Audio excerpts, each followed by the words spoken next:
Hey, what's up, everyone? I'm back at it again. I want to have a quick discussion because I ran across an article on my phone today during my day going about my things.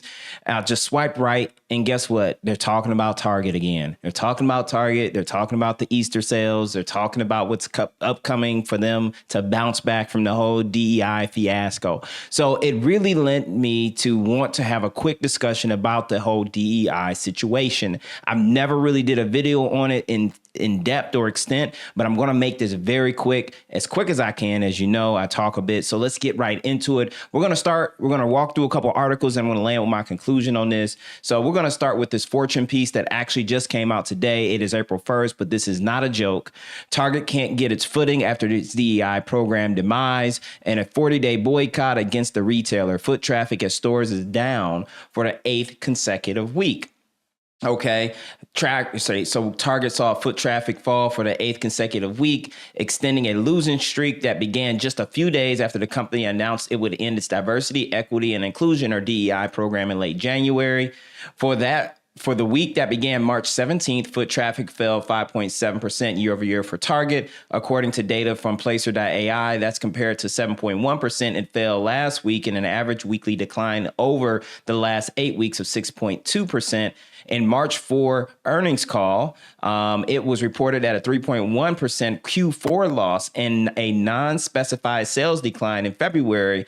Target executives were bullish about its Easter assortment boosting business. So they had a 3.1% Q4 loss, and they came back and said, well, Easter is going to make things jump. But if it has so far, it's not reflected in the foot traffic data. So right now, if they're claiming that Easter is going to help them, it's not showing up in the data. What may have taken spring out of the Easter Bunny's hop for Target is a 40-day or 40-plus day boycott coinciding with Lent, which is, ending on Easter, spearheaded by Black clergy, for which more than 150,000 people have signed up, exceeding the organizer's stated goal of only 100,000 people. Target refused to respond for comment, and at Costco, unlike Target, it resisted demands from the Trump administration for private companies to dump their DEI programs. Foot traffic has continued to grow at Costco. For the same week beginning March 7th, traffic rose 5.2% year over year and marked this 13th straight week of gains over the last year. Donald J. Slump. While Target is just one of many companies to capitulate to Trump and get rid of its DEI, it may be seeing more of a backlash because of how it championed racial justice and social justice by name in recent years before eschewing the terms. So I'm going to go into another piece that explains what they actually did, because I think it's important to understand what Target did and then to look at the results of what Target did in the scope of what we're talking about with this entire DEI boycott. And again, they go into some data talking about comparing Targets. So they say like Target, Walmart has even seen a 7-week traffic decline and McDonald's on an 8-week decline, but both Walmart and McDonald's broke that slump in the week beginning March 17th, with Walmart inching into positive territory with a 0.3% year over year traffic gain and Mickey D's with a 2% gain. Compared to Target's Y over Y loss, or year over year loss of 6.2% over the last 8 weeks, Walmart's average weekly traffic was down 1.6% and McDonald's was down 3.6%. So what they're saying essentially is that Walmart and McDonald's are kind of bouncing back. And they're not doing nearly as bad as Target overall. We circle this back. As consistent as Target's foot traffic losses have become, we're in the midst of Target Circle Week, a mammoth sale and marketing push that began on March 23rd and lasts through March 29th. So, it does not coincide, it does not coincide with the Target Circle Week last year, but rather a week in which 2024 itself was down 0.8% compared to 2023. It's hard to fathom Target not improving over that when we revisit foot traffic in about a week from today, but we'll try to suss it out, apples to apples comparison. So anyway, what we're saying here is essentially Target's getting hit, right? Target's getting hit, and we don't know for sure, right? We don't know for sure if Target's going to bounce back after this mammoth sale that they have. So why is Target getting hit? Target is getting hit for a very simple reason. Y'all all know why. Target is being targeted Target is being targeted because of their prior commitments to the Black community regarding this racial justice or DEI. Essentially, it started with some racial justice inspired activity, then moved into full blown DEI in order to kind of play justice back to the Black community for having essentially the death of George Floyd happen in their backyard. Right, this was in Target's capital state, capital city, and our home headquarters state and city. So it's really a big deal for Target to try to come out on this. And as you know, when companies come out on certain waves, which is what that was, unfortunately, it was a movement. It was a point in time that actually brought to awareness an apex of Black suffering, of Black oppression, and most importantly, anti-Blackness by the hands of the police. It pays for these companies to come out and try to support those things or to stand on whatever side is going to make them the most money. Right? Because even other companies had things that they did that were supposed to be either woke or anti-woke, so to speak, using layman's terms. I don't use the word woke, but companies will go wherever it is easiest for them to make money, and that will put their shareholders in the best position. That's why Target's being sued right now, because the shareholders are saying, well, what you did here, pulling out of DEI, put our money at risk. Like you didn't tell us about the risks of you losing so much traffic that our stock value would drop. And that's all they care about. They don't care nothing about the Black people, DEI, inclusion, all that. No. This is about the money. OK, that's why it's interesting that people chose to do the boycott, because boycotts historically have worked because they hurt pockets. So that's what this is about. Now, let me see if this is going to work. I jump right back into it. And we're going to go and we're going to look at another piece. One thing I do want to point out, though, real quickly here, this boycott that they're referring to here, they're talking about a 40-day boycott coinciding with Lent. What is this boycott exactly? Let's be very clear. Target said big Easter sales would boost lagging sales. Then the church boycott started. Over 150,000 signed up for the boycott. This was dropped on March 20th. Andrew Adam Newman, during a quarterly earnings call on March 4th, Target reported that quarterly net sales declined 3.1% in February. Then Target executives all but led a sing-along of Peter Cottontail on the call, mentioning Easter 5 times, indicating that the company would fix things coming into Easter with Easter sales. We've had record sales for Valentine's Day. That bodes really well for Easter, so we're encouraged by that and looking forward to Easter. Well, it may not work out because that is the week of March 3rd, marked by the beginning of a national Lenten boycott of Target, which goes through Easter. Spearheaded by Black clergy, the protest highlights that Target, after years of championing racial justice and social justice, rolled back its diversity, equity, and inclusion program in January. The protest had a goal of over 100,000 consumers to participate. More than 150,000 actually signed up. Retail Brew asked Target to comment on the protest and how it might impact Easter. In an email response, Emily Bisek, senior crisis manager at Target, they see it as a crisis for their money, she said in her words, affirmed that we do not have anything new to share at this time. Target ain't got nothing to say about this. And there has been much beard stroking and teeth gnashing over whether the one-day February 28th economic boycott that was on the 28th against numerous companies was effective, but the Target fast, as organizers referred to the protest, could pack a wallop. Besides the more than 40-day duration and the sheer number of participants, there's the matter of Easter. If Target was banking on brisk sales at the same time legions of Christians vowed to not shop here until Easter, it begs the question, has Target put all of its eggs in the wrong basket? An insult at the highest level, initiated by Jamal Harrison Bryant, a senior pastor of the New Birth Missionary Baptist Church outside of Atlanta. The protest has its own website where participants are encouraged to sign up. This is a fast for accountability. The website states, a fast for justice, a fast for a future where corporations do not bow to pressure at the expense of marginalized communities. We're going to talk about this. The website estimates that Black consumers spend $12 million daily at Target. The African-American community has been disrespected after loyal consumerism, Bryant told Fortune. For the company to turn its back on us is an insult at the highest level. Listen, here's the thing. I'm going to stop right here. African American community has been disrespected at the highest, disrespected after loyal consumerism. Listen, we should not be using our movements based on consumerism. Like, this is a whole, like, just that statement alone. Like, people aren't loyal to Target based on the fact that Target is like some type of black mecca.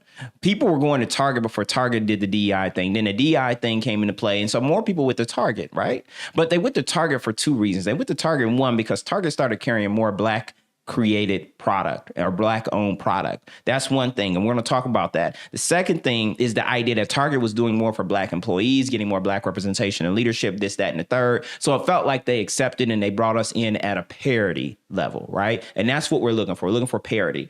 The issue, however, though, is that he says here, a fast for future where corporations do not bow to pressure at the expense of marginalized communities.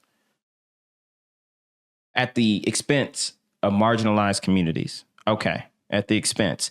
Listen, we got to truly talk about what was the expense. You got to ask me, what was the expense?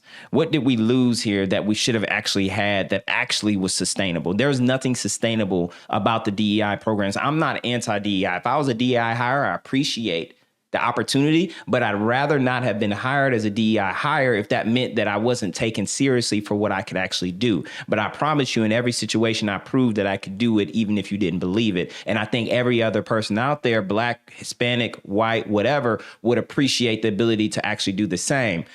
If we can't get in, the issue becomes why not? And then we start getting into the real root causes. The DEI programs themselves masked over that by incentivizing companies to go around their existing policies or to create or modify their existing policies in order to try to restore equity and parity in their recruiting, sourcing, and otherwise employee or supplier relationships. But these are things that need to be one-time changes that remain in place indefinitely. They shouldn't be standalone programs. They shouldn't be champions who have to like work at it every day. No, these are hard, irreversible changes that should happen in policy, procedure, and approach. And the targets that are set should be codified in the single basis of how the company operates. They're not tack on programs. That's how they become vulnerable, when they become tack on programs. You tack it on, then you get to hack it off later. Or if you bake it into the HR policy code that you're going to actually check yourself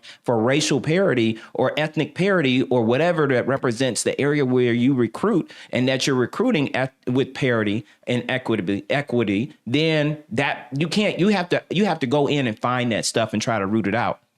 When they made it standalone programs and they named it DEI, that was a signal that everyone should have seen that they weren't really changing anything. They were actually setting themselves up to be able to remove it easily later, right? When I give something to you as a tack-on program, a new department, an additional person just to do that one thing, that means I'm not going to make everybody else do it indefinitely. That means it's not going to become part of my culture and my ethos of what I mean and stand for. For example, I don't even know that, for instance, everybody know Ben and Jerry's been woke and live forever, right? Ben and Jerry's been doing this thing before DEI was a thing, from my understanding. But they didn't have to do DEI because they was already the definition of DEI. So when you think about it, if it's part of who you are, which is what you want it to be part of the company's culture, you have to actually put it in there and make it a thing. And then it can't be taken out. You have to reverse engineer half the stuff to take it out. And also, you need to keep it in place long enough that it becomes part of the next generation's understanding of how the company operates. You don't want to bring people in. You don't want to employ this for short enough time that people can forget it as quickly as they learned it, right? These type of pattern changes for how you recruit, source, and maintain ethnic or racial parity and equity in your organization, these are long-term changes that are baked in. They don't require some czar to come in and be in place for 5, 7, 20 years. You put that stuff in play, you train people to it, you make it part of your playbook, and it stays there. It's not its own department. You might have one person who oversees the implication, the actual application of it in the first cycle. After that, it stays there, right? But anyway, my point is, these companies were never here, never ever here doing DEI for anything other than the money in the clout. So when you talk about not bowing to pressure or marginalized communities, they bowed to the pressure of the money, because the threat was that the government, the new administration, and all their cronies and connected oligarchies would cause financial ruin for these companies or other calamities that would cost them money, that it made more sense to not continue forward with DEI because it's about the money. Now Target's learned the hard way, but guess what? This money that they're losing is not really that much in the grand scheme of things. Yes, it makes an impact, but in the grand scheme of things, Target gonna be fine. Target gonna be fine. And we still ain't got nothing. We didn't have nothing before Target. We ain't got nothing during DEI at Target. We ain't gonna have nothing after boycotting for 40 days at Target, because best Target gonna do is bring back the same programs they got rid of, in essence. And that's what you get, right? What did that really do? And we're going to talk about that. I'm going to drop this here. All I want people to understand is, like they concluded, the DEI rollback hurt Target tremendously. Yes, it did. Absolutely. 100%. But do you think that the harm that Target is going through financially is simply because of the boycott? No, the boycott doesn't help, but it's really people saying, yeah, not so much on Target right now. Okay. And so we're going to talk about a little bit about diversity. Months after Target's DEI rollback, what's happened so far? This was back in February, but what we're going to talk about here is going to explain what Target's DEI program even was. And so when we look at it, in recent years, DEI initiatives have become integral to corporate strategies aiming to foster inclusive workplaces and address systemic inequality. So when you're doing systemic inequalities, you have to change the systems. You cannot tack it on as a department. It's not a one-time ad hoc program. It's not just basic training. You're having to try to make up for bias. When you do these things, the training especially, you're trying to make up for the bias in the general mass public, right? You're bringing in regular cronies off the street to work in different positions and roles in your company. And you're now trying to get these people to be better people within the company, right? If they're out on the street, they might do goofy stuff, but if they come to your company, they got to be a better person. So you got all these workplace initiatives around biasing and policies and procedures that are trying to counteract the bias or retrain people away from their biases and things like this. It's great from a corporate, a corporate ethics standpoint to try to make people do this thing, but the issue is much bigger than Target. Target Corporation's recent decision to scale back its DEI programs has placed the company on significant external scrutiny. This article examines factors leading to Target's DEI rollback, the ensuing public and legal reactions, and the broader implications for the corporate landscape. So there's been some things there that they have updated in a different article we don't need to go into. So looking at this going back to 2016, in 2016, Target introduced its first comprehensive DEI strategy focused on increasing representation of women and people of color. Listen, they said Black clergy in the last article in Fortune. This is one thing I need you to remember. This is not going to serve Black people all that well. Okay, understand, for nothing else, I'm going to show you, and everyone knows right now that DEI programs really served a lot more white people and white women specifically than they did Black people. And the Black issue that led us to today's moment with the DEI programs, and then the fallout of not having the DEI programs anymore, the reason why they were all dismissed and dismantled, is much bigger than Target. Us going after Target is almost a silly, I'll be honest with you, this is going to be insulting. I don't want to be insulting. I'm not trying to be insulting. I say it's going to be insulting, but I don't really mean it's going to be insulting. I'm just like, us going after Target is a silly tantrum. Target was never about us. Target only does like any other business. They will do just enough to get the money, and that's it. Even when they do some support of philanthropic activities, any company that goes out and does philanthropic activities in the communities or in the state or the cities that they're in, it's all about brand. It's all about brand image and stoking positive affirmations of the company and positive feelings about the company that help people show up to Target. Just like Target. This is, matter of fact, I'll call this DEI program almost, it's a PR game. And we're going to read right now about it. Let's get back to this.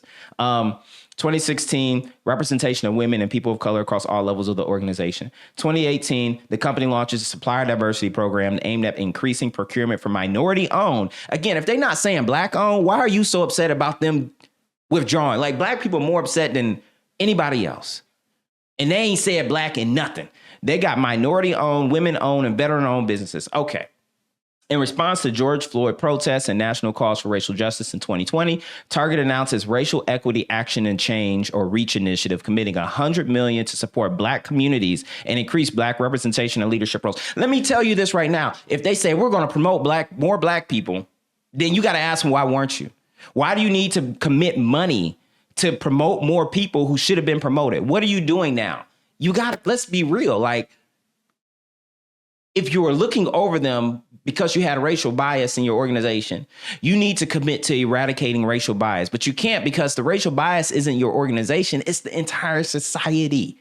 So this company is nothing but a product of society. A company, an organization, whatever you want to call anything, they're nothing more than a group of people who come together and decide to work in an organized manner to conduct some form of business, whether it be putting food and vegetables and clothes on shelves and racks to sell to you, or if they're a nonprofit in the community helping folks get tennis shoes and haircuts. It's just a cadre of people who agree to work together in a certain manner to build, distribute, and sell things that end up benefiting others, either by purchase or by giveaway directly to benefit someone.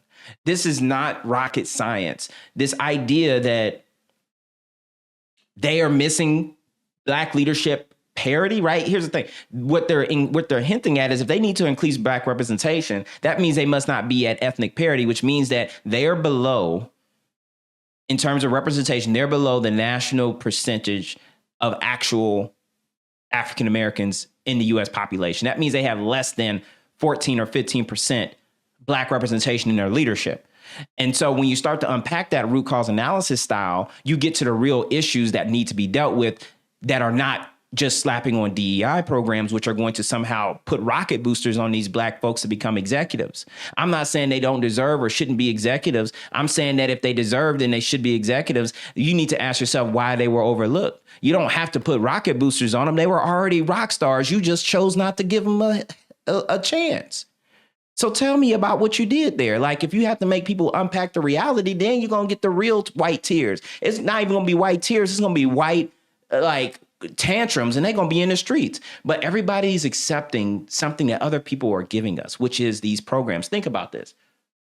Who sat around and said, I want a program to put rocket boosters on my people to get to the top?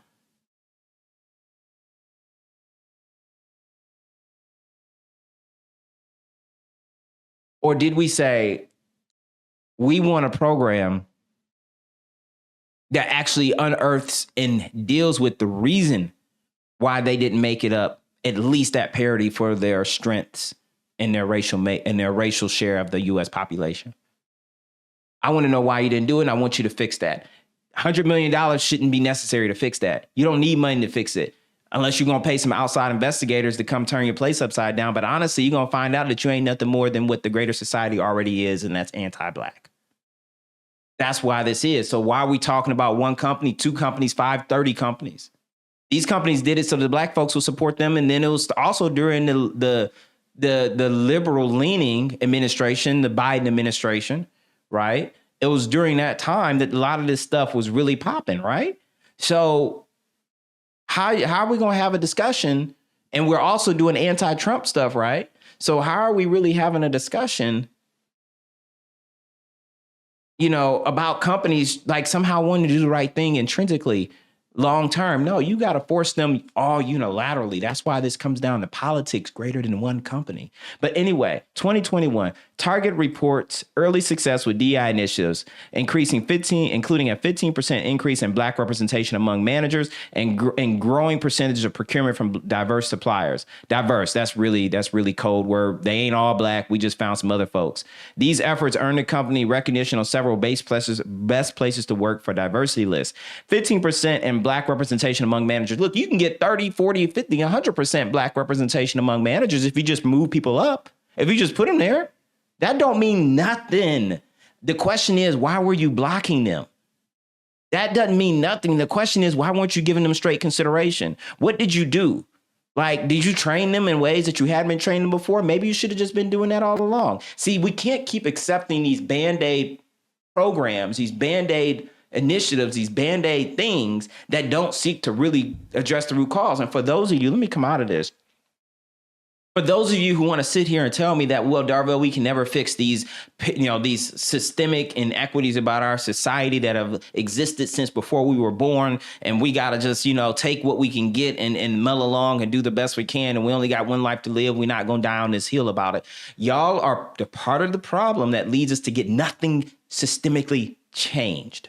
You continue to accept trinkets, symbolism, temporary programs that are really only there for the money. I put $100 million to support Black communities. I wrote the $100 million off. It was a philanthropic activity. Or I made it back if I really did the calculate. They ain't giving no $100 million. They ain't got no ROI on it. Get out of here. Come on now. If you got to get over here and tell them that they need an ROI on justice, then this never was going to be sustainable, because justice is only as good until the justice is served. And in their mind, they don't know when the end game for justice is. So it became when Trump said, you know what, we don't need to do that no more. That's how easy it goes away when it's just a Band-Aid, right? Band-Aids go on, they can be ripped off. So please, let's consider this. Anyway, I know I'm going in a little deeper than I expected, but this is just like, it's like, why are we so up in arms about this today? We're going to stomp out of Target. We're going to stomp out of Target. But we wasn't stomping out when the administration that was closest to our ear, the one that was supposed to listen to us, wasn't listening. When we needed policy that was going to do better than 5 companies' DEI programs put together, they weren't doing it. They weren't listening. When we talk about DEI programs, we're talking the fear that, it's funny, the fear that basically the racists use about DEI programs is that it promotes unqualified people. I'm not here to tell you that they do that. What I do believe you could claim is that ultimately DEI becomes about representation, and representation is purely a optics game. And optics really become, because we're talking about people being in place more than we're talking about fixing systemic inequities. You're doing things to get people into place. That's what the expectation of DEI is, right? To get us into locations, get us in contracts, get us on payroll, get us in leadership, and you're there, right? But what does that change long term? It's most immediately it's optics. It means that you have the diversity thinking, and you have Black people here, so it must be a more wholesome organization and company. But if it's more than that, truly than optics, then DEI programs being redacted, being rescinded, shouldn't change the behavior of the company. So if we're all really sitting here talking about, because I told you these have to be changes, real equity inclusion for Black people, descendants of American chattel slavery, these changes have to be systemic and written into the policies, rooted deep into the philosophy of how the company operates, to a point that there is no program to chop off once that's done. It is just who Target is. It's just who Walmart's, McDonald's, whoever is. It's baked in. There is no DEI program. We just do better at what we used to do. And because we do better, we get you. We find you because we're more transparent. We go to the right schools. We go and talk to the employees appropriately. We more equitably rate and elevate our individual contributors by policy across the board. So you can't come and tell me to get rid of my DEI program. I just do better. as I am. So you don't need me to delete a program. So guess what? If I did it right, there's no target for Target to become.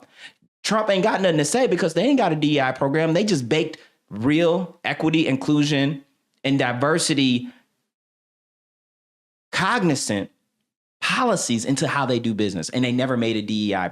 They never made a DEI department or diversity program. No, they don't need to do that. The most prominent ongoing element of a holistically thinking organization that has baked in more equitable, more inclusive, and more diverse activities into their operations, the most outstanding thing that you might be able to point your finger at might be that they have an anti-bias training that tells you things that lean towards the typical DEI language. But that's like something that's not called DEI at all. It's just anti-bias training, right? And so now it's like, it's so baked in, you can't point it out. It just is what it is, right? So again, I get passionate about this because it feels like it's not rocket science, but we're out here talking about individual companies rolling back programs that should have never been called what they were called. It reminds me, I'm going on a whole tangent. Y'all going to have to listen to this. It reminds me of my whole debacle around gay marriage or same-sex marriage.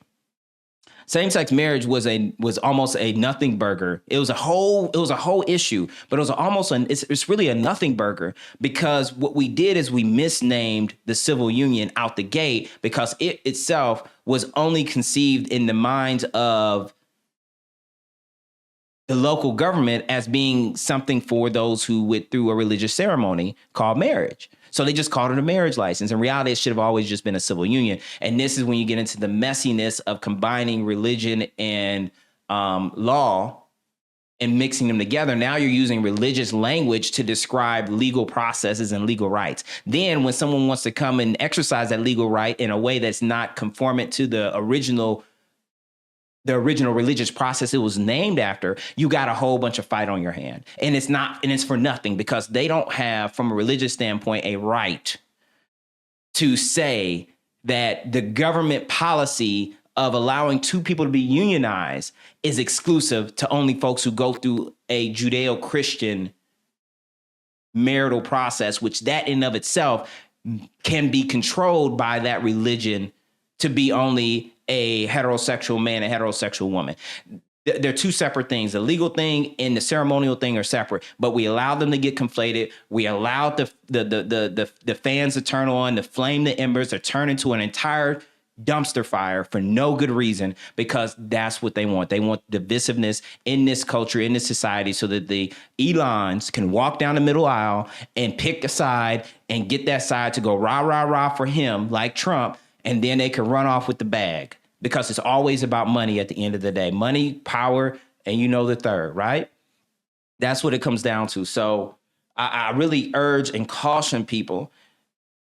These things do not have to be complicated, but when they allow the complications to fester and become a spaghetti trap on the wall, it's so that they can divert your energy, attention, and your fighting to something that truly is not systemically the root cause of this issue. That's why I call that a nothing burger. Now, coming back home, let's look at this. In 2023, Target expands its DEI goals to address intersectional representation, focused on LGBTQ plus inclusion and employees with disabilities. Despite these achievements, they rolled it back in 2025 and marked a significant shift in its approach. The company announced conclusion of its 3-year reach goals and discontinued participation in third-party diversity surveys, including the Human Rights Campaign Corporate Equity Index. The supplier diversity team was renamed to supplier engagement, signaling a change in strategy.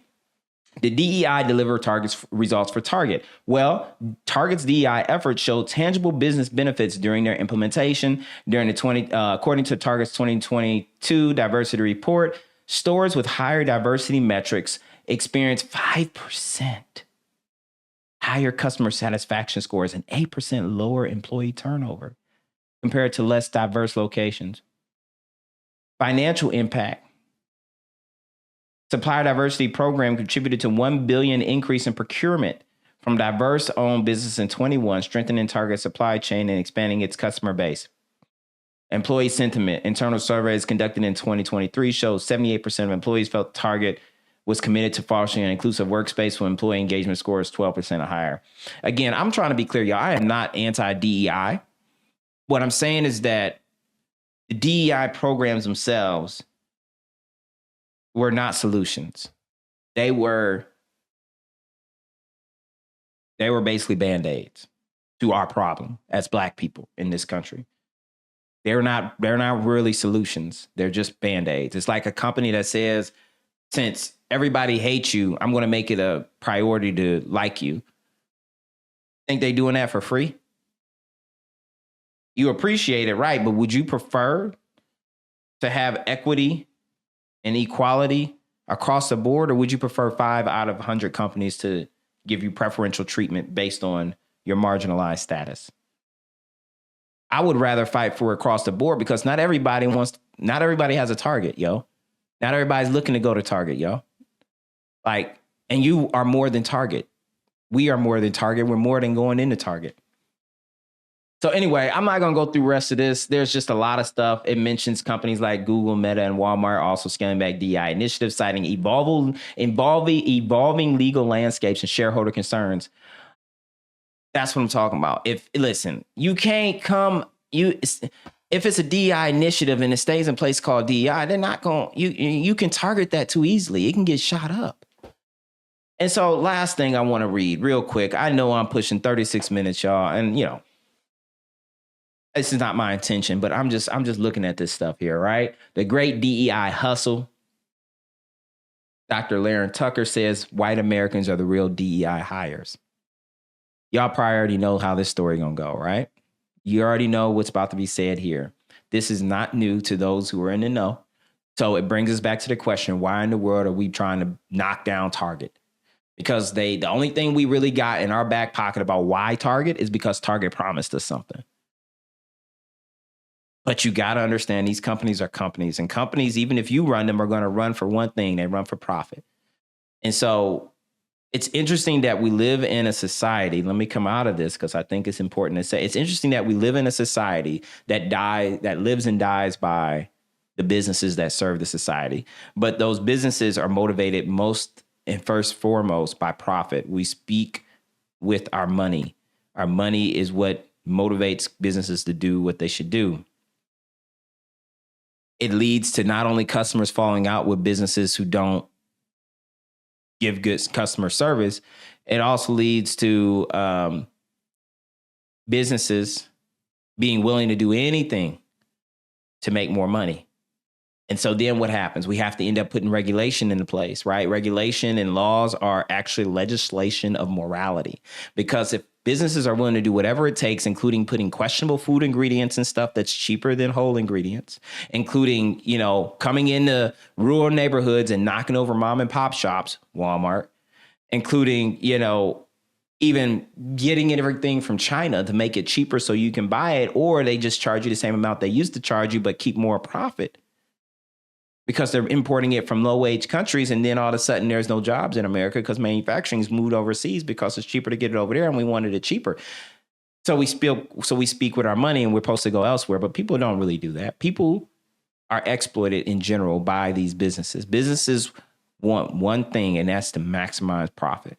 That means they will charge you as much as the market can bear, and they would do everything to lower their cost of business. So there's a larger gap between what they actually pay out and what they actually take in.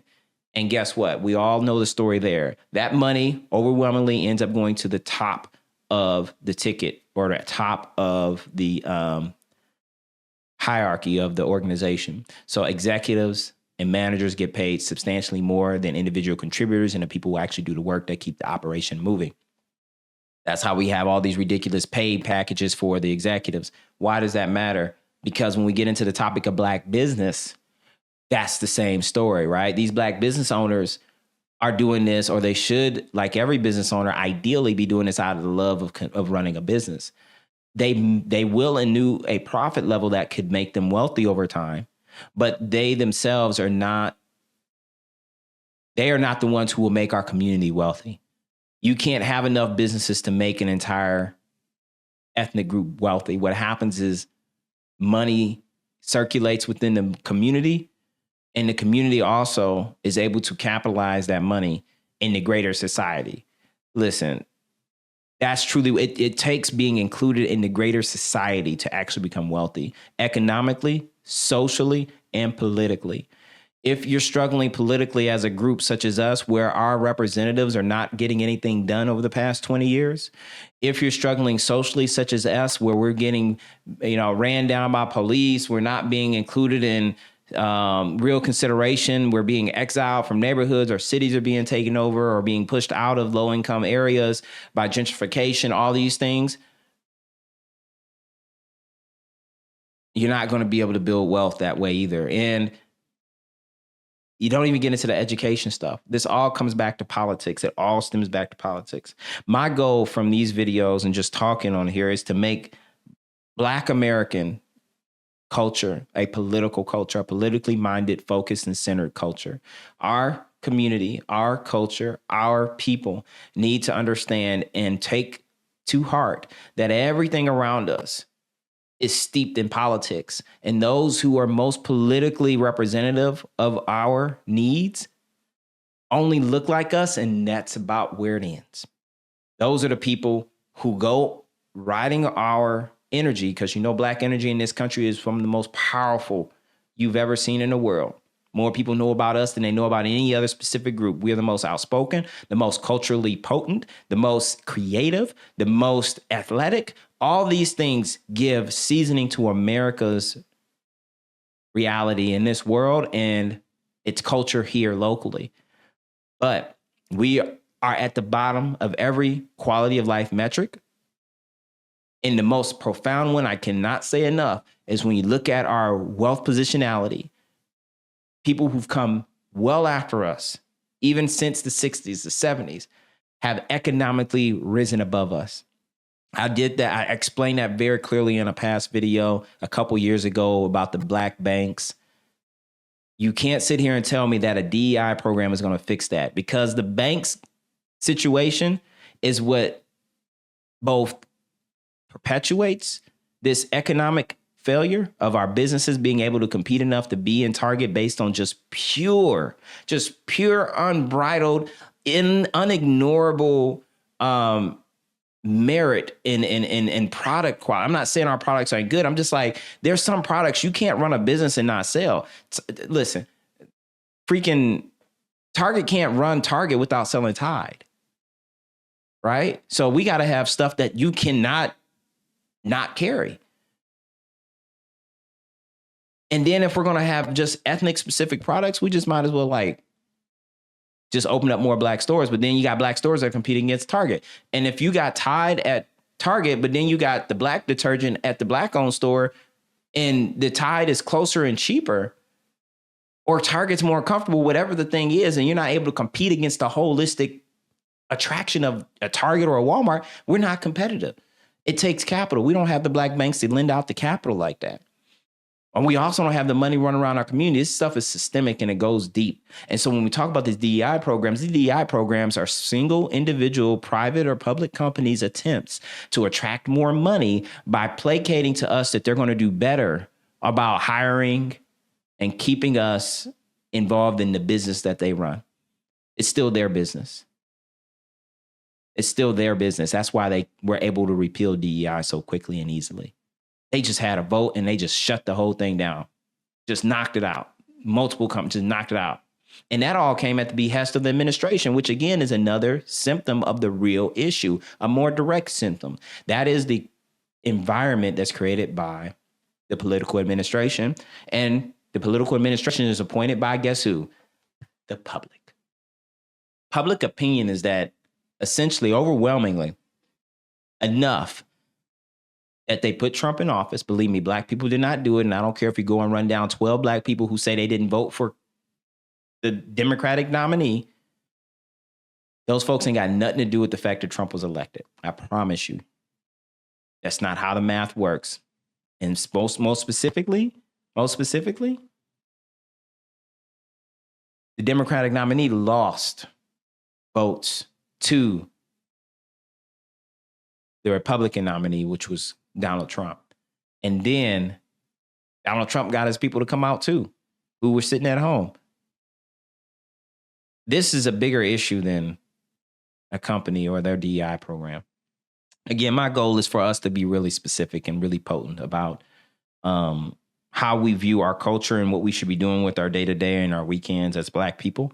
It's not just opening Black businesses and listening to 90s R&B and chilling on the beach. Believe me, it's not that. It's only a small subset of us that can do that on a regular basis. And I really need us to stop thinking that that's all that we need to do in life. And then maybe a couple, good corporate gigs and a couple, I work in, Black ERG at company and, I'm doing this and that. No. We got to be in Washington, D.C. creating hell. We got to be at our state houses creating hell. Hello, we have an important clarification. This is not a call to violence or violation of law. This is a call to vigorously engage in the political process at every level. Neither this channel nor the speaker in this video condone political violence or harassment of elected officials. Thank you. We got to have a program, a plan, a unified front. This unified front should have been as big as this Target DEI walkout, but 4, 7, 20 years ago. Not 20, I'm not going to put 20 on you, but I'm going to say since I got into the fold, which is back in 2015, we should have been moving hard in 2016, 2017, 2018, especially when 2020 came around, we should have been moving hard. But we were at one point in time, but it was only reactionary. Now we're in 25 and a lot of people are trying to, during the Biden administration, a lot of people were kind of sleeping. Then when Trump was a threat again, they popped back up. Wasn't good enough. You should have been in politics before we even got to 2024. Because by the time 24 rolled around, Biden bowed out. It was done. Kamala rode in. It was a wrap. She barely made it to be able to come close to beating him in the popular vote. But he swept all of the swing states. This issue came about simply because of the administration change. Target would still be running a DI program if Kamala Harris had gotten into office. So you got to ask yourselves, okay, let's start stepping back. When you really unpack it all, it comes down to politics. So in closing, I just want to say I skipped over this last article from Dr. Lauren Tucker. Please go check out our article on Medium. It looks like it's pretty good. There are some really great comments at the bottom as well. It's only a 5-minute read, but the greater environment is positioned and created by politics, and businesses are maintained and enabled by policy and politics. And we haven't done a great job at that historically since I've been in the move since 2015. We've been a lot of us have attained our own personal success and freedoms and things of this nature. And we've kind of stayed to the sidelines, and we're working on more of that rugged individualism, do for self, and, make our own wealth and stay out the way type of mentality. But I think I want to be part of a group I want to be part of, and I have been, but I want to make it a larger, more prominent thing to make our cultural norms political engagement, holding these folks we elect that look like us accountable, and pressing for the real systemic reforms and policy that help our businesses succeed, that help us get parity from a holistic and sustainable standpoint from all the different metrics that allow us to be present in these rooms that we're not present in right now. We got to do this from the ground up. We can't just start cutting off tree limbs and trying to address small issues here and there with Band-Aids. It's got to be from the ground up, y'all. So again, I'm not trying to say that the DEI blackout or the DEI boycott is directionally incorrect entirely. I understand the frustration because truly it is a violation of the contract or the pact that Target had with us. But Target's social contract with us was really about money all along. So it never, ever had any intention of keeping that if it wasn't going to be beneficial to them. And what happened is when Trump got elected, all of a sudden the risk outweighed the reward, and they were like, it's got to go. And yeah, they're getting hit right now with some lawsuits, but guess what? They're still going to be fine. Y'all, these guys are not going to shrink below what they were prior to, Trump's election. They're not going to retract and close stores. They're going to be fine. So let's keep this conversation going. I know I just kind of went on a tangent a little bit today. If you're like, well, what's the plan, Darvell? Well, I'll tell you this. I'm not a member of the ADOS Advocacy Foundation or American Descendants of Slavery Foundation, but I do rock with them. I do follow everything Yvette Carnell and Antonio Moore has said, has been spot on. And so just as a beginning refresher, just beginning of sharing to figure out what does this look like, it's organizations like that have a solid Black agenda that is accountable down to every nickel, quarter, and dime of what needs to happen and how it needs to be implemented. Those type of details have been lacking from the Urban League, the NAACP, and so forth. Even the CBC doesn't have its own platform that's as comprehensive as these new age organizations such as ADOS Advocacy Foundation. Another organization to take heed of is, if you're in Michigan, is check out the Freedmen Agenda League of Michigan. Awesome organization I helped found, and I think that everyone should be a part of an organization that's really looking at transformative politics. Transformative and reparative politics is the only way to deal with this stuff long term. Anyway, I'm going to shut it down now. Thank you so much for your time and consideration. Let's talk again soon.